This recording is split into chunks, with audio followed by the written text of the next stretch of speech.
যদি আপনি কোনো হোটেলে যান আর সেখানে রিসেপশনিস্ট আপনাকে বলেন হোটেলে কোনো রুম নেই, শুধুমাত্র শেষ প্রান্তের একটি রুমে ফাঁকা আছে, তখন সেই রাতে আপনি কি করবেন?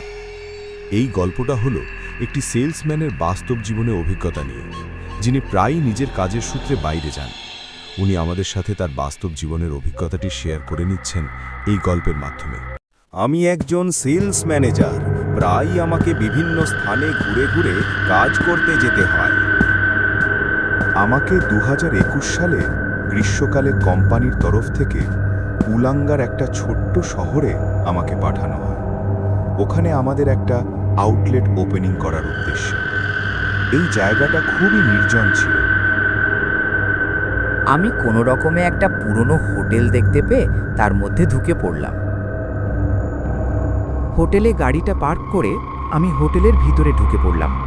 হোটেলের ভিতরে ঢুকে দেখলাম একজন 50 ঊর্ধ্ব মহিলা রিসেপশনে দাঁড়িয়ে আছেন। আমি ভদ্রমহিলাকে জিজ্ঞেস করলাম যে হোটেলে আর কোনো রুম খালি আছে কিনা। তিনি আমাকে খুব শান্ত কণ্ঠে উত্তর দিলেন, শুধু দ্বিতীয় তলায় করিডরের একদম শেষের ঘরটি খালি আছে। ওনার কথা বলার ভঙ্গি এবং শান্ত স্বভাব আমাকে খুব অবাক করল। আমার কীরকম একটা শীতল বাতাস অনুভূত হচ্ছিল ওনার সাথে কথা বলার সময়। আমি কিছুটা ইতস্তত হয়ে ওনাকে জিজ্ঞেস করলাম যে ওই রুমটি ছাড়া আর কি কোনো রুম ফাঁকা আছে, কারণ আমরা যারা নিয়মিত ট্র্যাভেল করি তারা শেষ প্রান্তের রুমকে অশুভ বলে মনে করি। তিনি শান্তভাবে আমাকে উত্তর দিলেন, আমি দুঃখিত ভাই, আর কোনো ঘর ফাঁকা নেই। বাইরে তখনও মুষলধারে বৃষ্টি হচ্ছে, আর আমি এই জায়গাটির সাথে পরিচিত ছিলাম না, তাই উপায় না পেয়ে এক প্রকার বাধ্য হলাম ঘরটিতে থাকতে। আমি কাউন্টারে পেমেন্ট করার পরে ওপরে উঠে এসে ঘরে ঢুকলাম। ঘরটির অবস্থা দেখে মনে হচ্ছিল যেন অনেক দিন ধরে ঘরটি খোলা হয়নি। অস্বাস্থ্যকর পরিবেশ। আমি খুব ক্লান্ত থাকায় একটা নুডলস খেয়ে শুয়ে পড়লাম।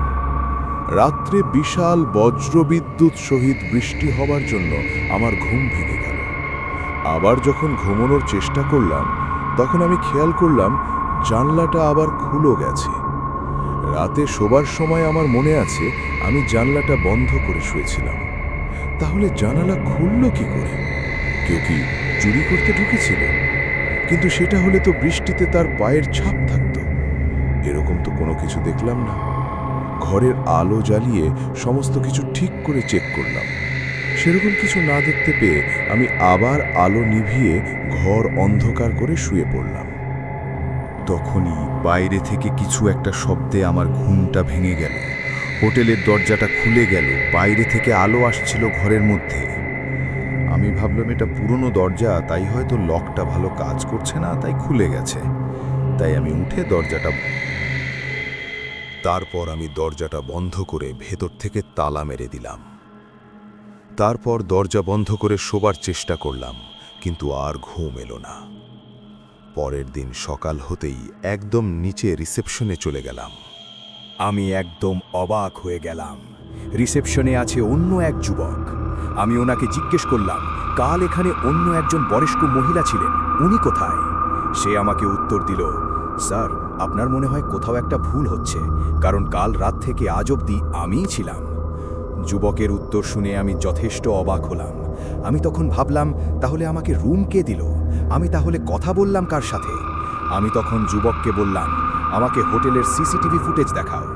যুবক তখন রাজি হয়ে আমার সিসিটিভি ফুটেজ দেখাতে রুমে নিয়ে গেল। সেখানে রিসেপশন ছিল সব সময় ফাঁকা। আমি নিজের মতো কিছু একটা বলে যাচ্ছি, হাত নেড়ে চেড়ে কিছু একটা বোঝানোর চেষ্টা করছি। আমার সারা শরীর ঠান্ডা ঘামে ভিজে গেল। কাঁপা কাঁপা কণ্ঠে আমি যুবককে জিজ্ঞেস করলাম, তাহলে আপনি কোথায় ছিলেন সেই সময়? আমার কাল একটু পেট খারাপ ছিল, তাই হয়তো আপনি যখন এসেছিলেন তখন আমি বাথরুমে ছিলাম। তারপর আমি যুবককে সেকেন্ড তলার সিসিটিভি দেখাতে অনুরোধ করলাম। সে আমাকে নিয়ে গেল সেকেন্ড ফ্লোরের ক্যামেরাটা দেখাতে। সেখানে আমি দেখলাম রাতের অন্ধকারে রাতে আমি দরজা খুলে একা দাঁড়িয়ে, কেউ কোথাও নেই। এইসব দৃশ্য দেখে আমার পায়ের তলার মাটি কেমন সরে যাচ্ছিল। আমি ওনাকে জিজ্ঞেস করলাম, কাল রাতে কি আমি ছাড়া আর কেউ এই হোটেলে ছিল? উনি আমাকে উত্তর দিলেন, না স্যার, আপনি শুধু একাই এই হোটেলে ছিলেন কাল রাত থেকে। এই কথাটা শোনা মাত্র আমার মাথাটা একটু বনবন করে ঘুরতে আরম্ভ করল। আমার আর এক মুহূর্তও সেখানে না থেকে আমি সেখান থেকে হোটেল ছেড়ে বেরিয়ে আসার সিদ্ধান্ত নিলাম। নিজের জিনিসপত্র আনতেও ওপরে যাইনি। যুবককে অনুরোধ করলাম জিনিসপত্রগুলো নামিয়ে দিতে। খুব ভয়ঙ্কর অভিজ্ঞতা যা আপনাদের সাথে শেয়ার করলাম। গল্পটি ভালো লাগলে চ্যানেলটি সাবস্ক্রাইব করে বেল আইকন বাজিয়ে দেবেন এই রকম ভিডিও পেতে।